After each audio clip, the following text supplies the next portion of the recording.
In this video, we are going to focus on asexual reproduction seen in multicellular animals or organisms, and we are going to see 5 different types. The first one is fragmentation, and we see this in simple organisms like the Spirogyra and some sponges as well. Now, the word fragmentation itself means to break into smaller bits.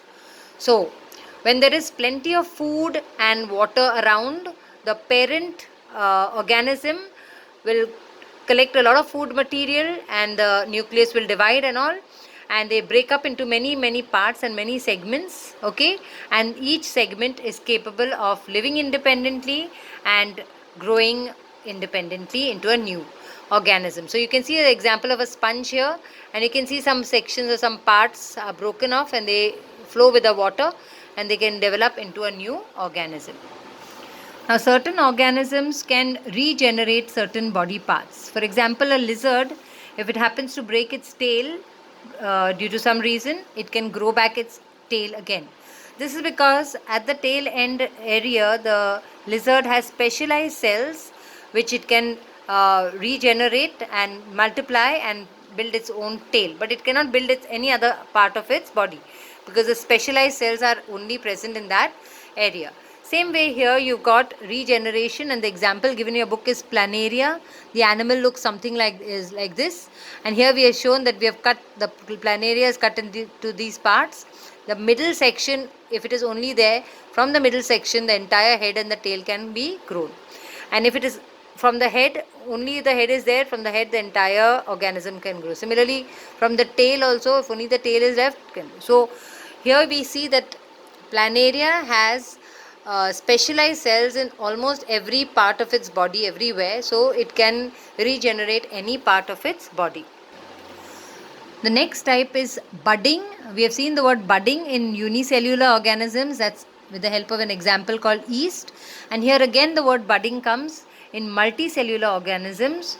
Budding is seen in the animal like hydra, asexual reproduction.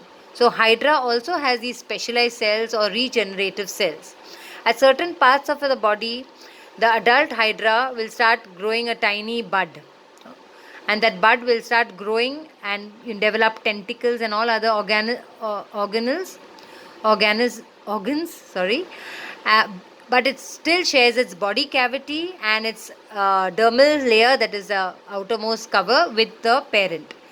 Once it is fully developed and grown, there will be a growth or a constriction separating the parent from the baby hydra, and it lives independently.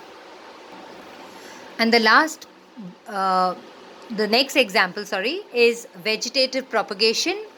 And the word vegetative itself means from parts of the plant other than the reproductive organ.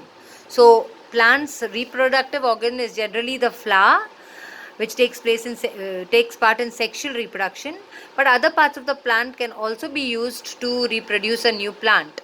For example, if you take a potato, and the buds that are there seen on the tuber of the potato can be used to grow a new potato plant.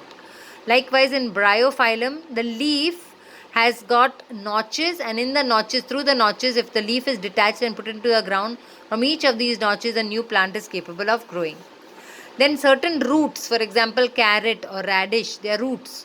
If you just cut the tops and you put it in water, they will be seen to grow again. So you can try this experiment at home and grow some carrots. Likewise, grass and sugarcane, they produce runners. Can you see the running stem? And then at certain points again, roots and a new plant can be grown. So parts other than the flower, if they are used to produce a new plant, we call it vegetative propagation. And the last multicellular organism undergoing asexual reproduction is that of spore formation. Now, we have seen many times at home things get spoiled, like a bread or a chapati or your foodstuffs get spoiled because of fungal growth. So fungus is an example of a plant which can reproduce using spore formation.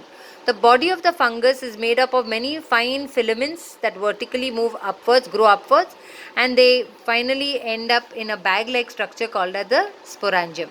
Inside the sporangium, there are many spores which are produced by the help of mitotic division.